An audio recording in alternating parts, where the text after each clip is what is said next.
Bonjour Jean-Philippe Denis. Aurélien Wauquiez, vous êtes professeur à Neoma Business School, vous êtes spécialiste des questions de logistique et supply chain management, vous êtes rédacteur en chef de la Revue française de gestion. Aurélien Wauquiez, vous venez de donner une interview dans la revue Acteur Public avec un co-auteur mais qui est soumis à devoir de réserve, donc que nous ne citerons pas, où vous êtes interviewé sur le thème de la transformation logistique des services publics. Alors là, il faut nous expliquer pourquoi il y a un enjeu particulier autour des services publics et de la tension avec les logistiques. Alors, il est clair que durant les derniers mois, on a eu la logistique sur le devant de la scène en raison du contexte de la crise de la Covid-19. Mais on peut se poser la question plus largement de la manière dont, au quotidien, tous nos services publics fonctionnent sur le plan logistique. Et c'est la question qu'on soulève dans cet entretien en expliquant que c'est un sujet important. C'est un sujet important, on l'a vu avec la crise, mais c'est un sujet important au quotidien parce que, bien sûr, la qualité des services publics, elle dépend de cette logistique. Si vous avez des hôpitaux qui tombent en rupture d'approvisionnement de médicaments, ça peut avoir des conséquences vitales.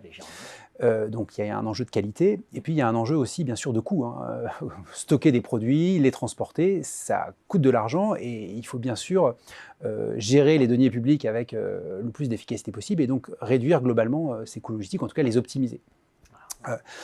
Et puis je dirais, au-delà de ces indicateurs un petit peu chiffrés qu'on retrouve effectivement dans les entreprises privées, la logistique, c'est une démarche de management par les flux et qui me semble potentiellement intéressante pour renouveler un petit peu les débats dans le service public.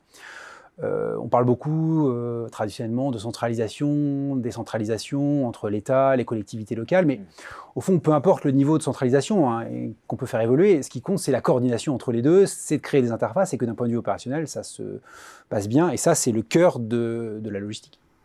Si on prend votre regard de chercheur, spécialiste de logistique précisément, et qu'on jette un regard sur la France en particulier, on en est où sur cette question-là ? C'est intéressant parce qu'il y a un discours de modernisation des services publics et d'inspiration managériale depuis des années, depuis les politiques de rationalisation des choix budgétaires de la fin des années 60. Mais il y a eu tous les sujets qui y sont passés, du contrôle, des finances, du marketing, du digital. Mais quand on recherche bien, la question logistique, elle n'a jamais été posée officiellement dans les politiques publiques jusqu'à présent. Alors, un des sujets, c'est qu'on sait que dans le privé, un grand nombre la transformation a été impulsée par des responsables, logistique, supply chain, etc. Est-ce que dans les services publics, vous sentez une dynamique du même ordre se mettre en place ou on en est encore très loin ? Alors, ça dépend évidemment des services publics. Il y a des services publics où le métier de logisticien est développé. On pense bien sûr à l'armée qui a inventé la logistique. On peut parler aussi de la gendarmerie et de la santé où il y a quand même ces fonctions qui ont pris de l'importance.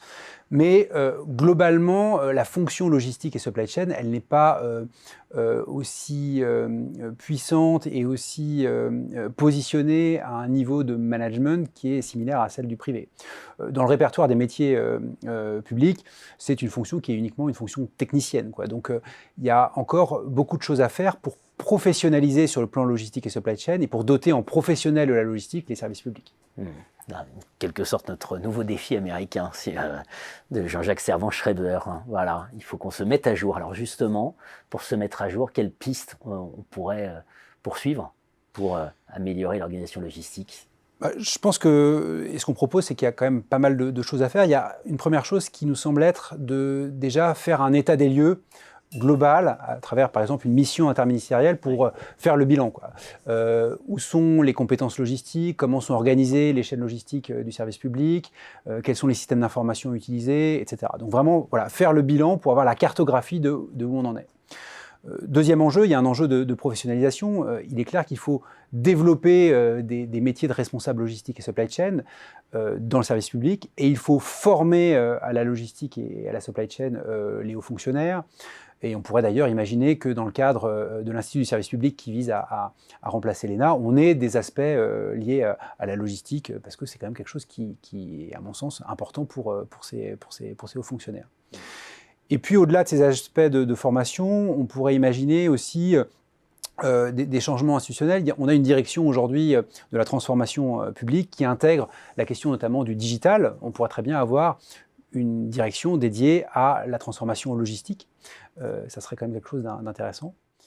Et puis la dernière piste qu'on évoque avec ce co-auteur anonyme, mais bien présent, c'est peut-être de réfléchir sur les moyens logistiques. Il y a quelques années de cela, l'État a mis sur pied une agence immobilière avec ses moyens immobiliers, ses bureaux. Aujourd'hui, je pense qu'on n'a pas de visibilité sur les différents moyens logistiques utilisés par les services publics. Ça serait intéressant de les rassembler dans une agence, de chercher à les mutualiser, de mettre en place des systèmes d'information communs, bref, d'avoir une logique de rationalisation de cet immobilier logistique pour le rendre plus efficace et moins coûteux pour l'État. Bien sûr, pour une transformation logistique des services publics et même de l'État. Voilà, merci Aurélien Roquet. Merci Jean-Philippe.